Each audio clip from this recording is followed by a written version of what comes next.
익산시가 민간업체와 맺은 왕궁 축산분뇨 처리장의 위탁 계약이 뒤늦게 불공정 논란이 일고 있습니다.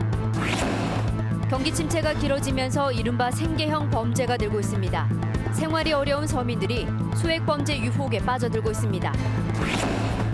행정기관의 인사처리되면 가장 훈김을 쬐는 곳이 바로 꽃집이지만 청탁금지법 시행 이후에는 주문이 뚝 끊겨 고사 위기에 몰리고 있습니다.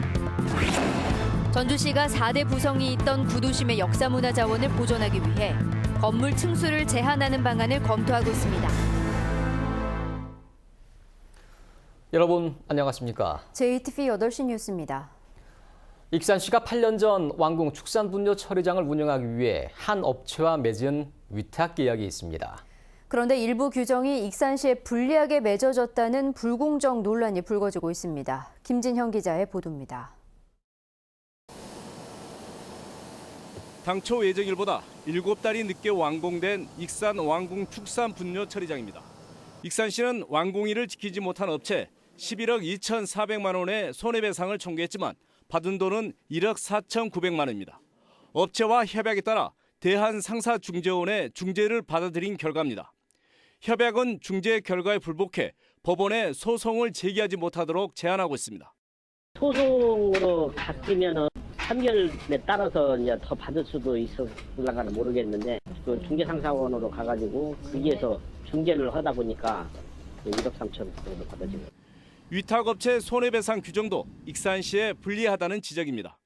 손해배상 범위를 당기 순이익의 2.5%로 제한해 이 범위를 벗어난 손해는 배상받기 어려운 구조입니다. 위탁업체가 1년에 방류 수지를 6회 이상 지키지 못할 경우 귀책 사유로 인정한다는 규정 역시 현실성이 떨어집니다. 시정 조치 기간만 통상 여러 달 걸리다 보니 1년에 6차례 수질 검사가 힘듭니다.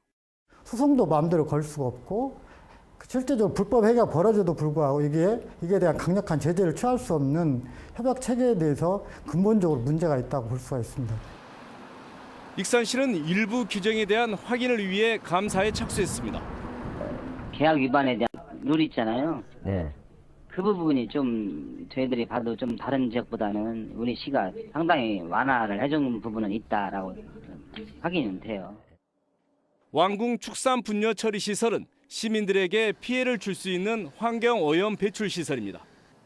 왕궁 축산분뇨 처리 시설의 엄격한 관리를 위해서라도 익산시가 감사를 통해 확인한 불합리한 규정들이 반드시 개선돼야겠습니다. JTB 뉴스 김진영입니다. 새만금과 폴란드 그단스크가 경쟁하고 있는 2023 세계 잼버리 대회 개최지가 올해 결정됩니다. 대규모 국제 행사이기 때문에 대회를 유치하기 위해선 정부 지원이 무엇보다 중요한데요. 탄핵 정국 때문에 제대로 된 지원을 받지 못하고 있습니다. 송창용 기자가 보도합니다. 지난해 7월 정부는 2023 세계 잼버리 대회 유치 활동에 대한 지원을 결정했습니다. 전현직 대통령이 앞장서 유치 활동을 하고 있는 폴란드와 힘겹게 경쟁하고 있는 전라북도에 더 없는 희소식이었습니다.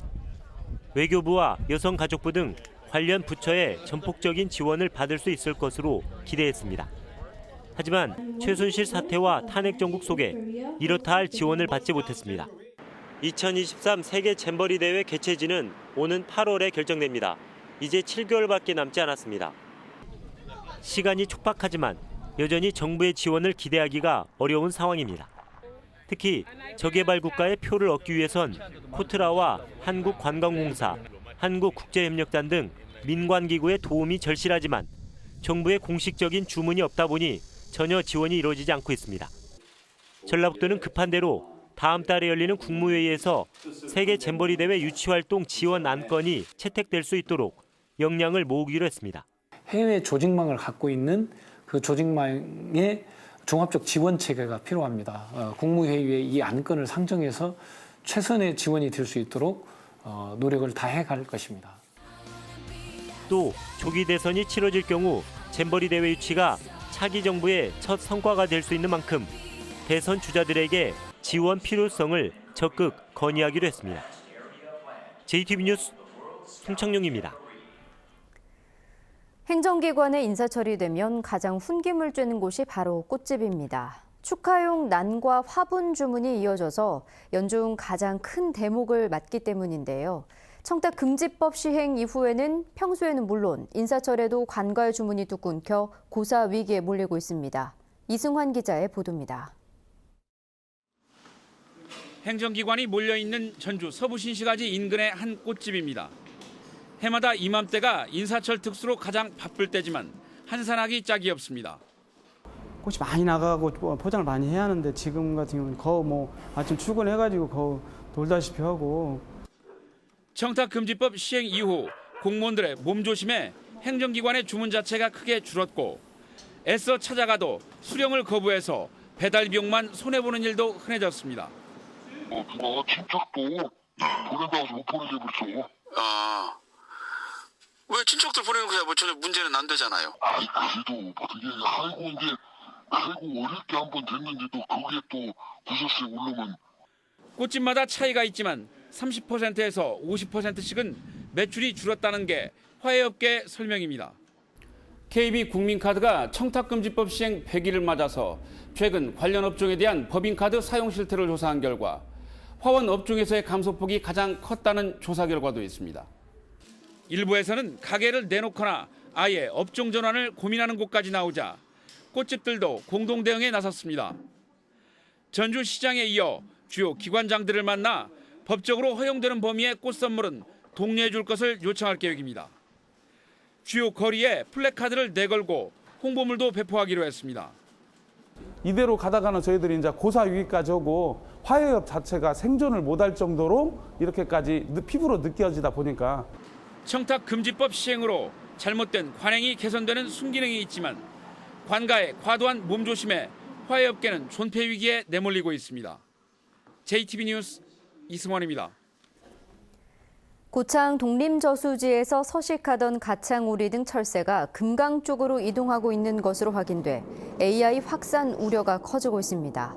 전라북도는 이달 초 40만 마리 수준이던 독림저수지 철새 수가 이번 주 들어 25만 마리까지 줄고 대신 부안 청호저수지와 금강하구에서 먹이 활동을 하는 철새 수가 각각 5만 마리와 4만 마리까지 늘어난 것으로 확인했습니다. 전라북도는 철새가 북상하면서 배설물 등을 통해 AI가 확산될 가능성이 크다고 보고 철새 이동 경로에 대한 소독을 강화하기로 했습니다. AI로 닭과 오리를 살처분해 어려움을 겪고 있는 농가를 지원하기 위해 각종 축산 정책 자금의 상환을 연장하고 이자를 감면합니다. 전라북도는 살처분과 이동 제한 농가가 받은 농축산 경영자금과 사료금의 특별자금, 긴급 경영 안정자금 등 정책 자금에 대해 상환 도래일로부터 2년간 상환 기간을 연장하고 그 기간 이자를 감면하기로 했습니다. 또한 AI로 피해를 입은 닭과 오리, 계란 판매 업체에 최고 7천만 원의 융자금을 지원하기로 했습니다.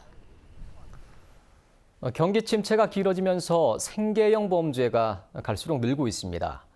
10,000원도 되지 않는 물건까지 훔쳐가고 있습니다. 생활이 어려워진 서민들이 범죄 유혹에 빠져들고 있습니다. 정원익 기자가 보도합니다. 한 남자가 진열대에서 조미료를 집어들더니 슬쩍 뒤돌아섭니다. 옷 속으로 물건을 감추는 겁니다. 유통업을 하다가 몸이 좋지 않아 일을 그만둔 뒤 생활이 어렵자 범행에 나섰습니다. 우리 보통 안주머니에다 넣으려면 힘들잖아. 우리 한두 개를 가지고 딱 한꺼번에 넣으려면. 근데 쉽게 들어가더라고. 모자를 눌러 쓴 40대 여성이 커피숍에 들어옵니다. 인기척이 없자 테이블 위에 있던 커피잔을 가방에 넣은 뒤 유유히 사라집니다. 어렵게도 살고 정신도 좀 온전하지 않은 것 같으니까 이제 봐주고 한 것 같은데. 이른바 생계형 절도가 전북에서도 잇따르고 있습니다. 지난 2013년 2,600여 건이던 10만 원 이하 절도 건수는 2년 만에 3,040여 건으로 급증했습니다. 10,000원 이하 절도도 620여 건에서 670여 건으로 늘었습니다. 생활고에 시달리다 보니 우발적인 범행으로 이어지고 있습니다. 범행 대상이 많이 있기 때문에 경제적으로 매우 어려운 생활을 하고 있는 사람들이 이러한 범죄를 많이. 서민들이 생계형 범죄 유혹에 빠지면서 이들을 위한 사회적 도움이 절실하다는 목소리가 높습니다. JTB 뉴스 정원익입니다. 새만금개발청이 새만금 해상풍력단지의 공유수면 점용 사용 허가 면적을 잘못 산정하고 사용료를 부과했다가 뒤늦게 바로잡았습니다. 새만금개발청은 지난해 12월 해상풍력단지의 공유수면 점용 사용을 허가하면서 풍력발전기 지주 바닥 면적인 9,764제곱미터를 기준으로 사용료를 부과했습니다. 하지만 해양수산부의 관련 규정에는 풍력발전기의 경우 날개의 회전 반경을 고려하도록 되어 있습니다. 새만금개발청은 지난 13일 공유수면 점용 사용 허가 면적을 원래 허가 면적의 27배인 26만 1,455제곱미터로 변경해 사용료를 부과하기로 했습니다. 특검이 이재용 삼성전자 부회장에 대해서 구속영장을 청구한 것과 관련해 전북 시국회의가 논평을 내고 박근혜 게이트에 연루된 다른 재벌 총수도 구속 수사할 것을 촉구했습니다. 시국회의는 그동안 삼성과 재벌 기업은 온갖 특혜와 불법 지원으로 성장했고 천문학적인 금액의 기업 범죄를 저지르고도 처벌받지 않았다며 이 부회장을 즉각 구속하고 현대차, SK, 롯데 등 다른 대기업 총수도 구속 수사해 법의 엄정함을 다시 세워야 된다고 주장했습니다. 전주시가 전주 4대 부성이 있던 구도심의 역사문화자원 보존을 위해 건물 충수 제한 등 지구 단위 계획안을 마련하고 있는데요. 이에 앞서 개발 행위 제한 구역으로 지정해서 충수를 제한하는 방안을 검토하고 있습니다. 권대성 기자가 취재했습니다. 개발행위 제한구역 지정이 검토되는 지역은 전주 4대 부성터로 있는 중앙동과 풍남동 일대입니다. 이미 건축행위 규제가 엄격한 한옥마을을 뺀 100만 제곱미터가량입니다. 개발행위 제한의 핵심은 건축물 충수 제한입니다. 3층 이하는 신축과 중축이 자유롭지만 4층에서 6층까지 신축과 4층 이상 개축은 심의를 거쳐 허용하고 7층 이상 신축은 전면 금지하는 방안이 유력한 것으로 전해졌습니다. 전주시는 지구단위 계획 수립 때까지 시간이 오래 걸리는 만큼 우선 이 같은 개발행위 제한구역 지정을 검토하고 있는 것으로 알려졌습니다. 개발행위 제한은 지구단위 계획이 세워질 때까지 한시적으로 유지되고 지구단위 계획이 세워지면 이에 따른 충수 규제가 이루어질 것으로 보입니다. 높이를 잡아가는 게 굉장히 중요한 문제인데 이 높이를 아직은 시에서 확정한 건 아니고요. 조만간 이제 우리 시민들도 전문가의 마지막 토론을 통해서 높이에 대한 규제는 이제 하려고 합니다. 전주시는 예상되는 재산권 침해 논란에 대해서는 용적률 완화 같은 혜택을 주는 방안을 검토하겠다고 밝혔습니다. JTB 뉴스 권대성입니다. 전주시의 음식물 쓰레기 수거 수수료가 올해부터 올랐습니다.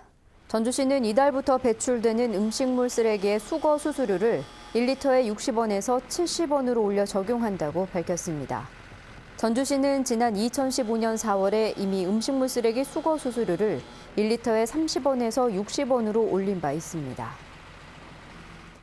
2023 세계 잼버리 대회를 새만금에 유치하기 위해 오는 5월 새만금에서 국제 유스 캠퍼리를 개최합니다. 캠퍼리는 캠프와 잼버리를 합성한 말로 이번 행사에는 아프리카 대륙 등 50여 개 나라에서 1000여 명의 스카우트 대원과 지도자가 초청됩니다. 전라북도는 이와 함께 새만금의 준비 상황과 비전을 홍보하는 18개 대륙 원정대를 구성해서 4월까지 80여 개 나라에 파견합니다. 지난해 국립공원 방문객이 조금 줄어든 것으로 나타났습니다. 지난해 지리산 방문객은 287만 6천 명으로 2015년에 비해 1.8% 줄었고 변산반도 방문객은 193만 명으로 0.2% 줄었습니다. 덕유산 방문객은 171만 명, 내장산 방문객은 164만 명으로 각각 2.8%씩 감소했습니다. 국립공원관리공단은 여름철 폭염과 경주 지진 등의 영향으로 국립공원 방문객이 전체적으로 줄어든 것으로 분석했습니다. 프로야구 기아 타이거즈의 최형우가 모교의 발전기금으로 7천만 원을 전달했습니다. 최형우는 자신의 출신 학교인 진북초에 2천만 원 상당의 야구용품을, 전주고에는 야구용품과 발전기금 등 5천만 원을 맡겼습니다. 최형우는 최근 기아와 4년 동안 100억 원의 자유계약을 맺으면서 프로야구 사상 처음으로 100억 시대를 열었습니다. 오늘 오전 9시 20분쯤 부안군 변산면 왕포항 선착장에서 54살 김모 씨의 8톤급 어선이 폭발했습니다. 이 사고로 기관실에서 파이프라인 절단 작업을 하던 60살 김모 씨와 64살 이모 씨 등 2명이 다쳐 병원으로 옮겨졌습니다. 해경은 작업 중 발생한 불꽃이 김활성 처리제 등의 유증기와 만나 폭발한 것으로 추정하고 정확한 사고 경위를 조사하고 있습니다. 자신의 아이를 낳은 내연녀를 폭행하고 협박한 경찰관이 파면됐습니다. 전북경찰청은 중국 출신 내연녀를 폭행하고 협박한 혐의 등으로 검찰에 송치된 40살 박모 경사를 파면했다고 밝혔습니다. 박 경사는 지난해 내연녀가 자신의 아이를 낳은 뒤 호적에 올려달라고 요구하자 2차례에 걸쳐 폭행하고 협박한 혐의를 받고 있습니다. 전북은 오늘 남원 4.6도, 전주 3.7도 등 평년과 비슷했습니다. 내일 아침에는 모든 지역이 영하로 떨어지면서 춥겠습니다. 무주와 장수 영하 11도, 전주 영하 6도 등 영하 11도에서 영하 6도가 예상됩니다. 낮에는 3도에서 6도까지 올라 일교차가 크게 벌어지겠습니다. 전주기상지청은 당분간 낮 기온이 점차 오르다가 금요일쯤 눈이 내리면서 다시 추워질 것으로 내다봤습니다.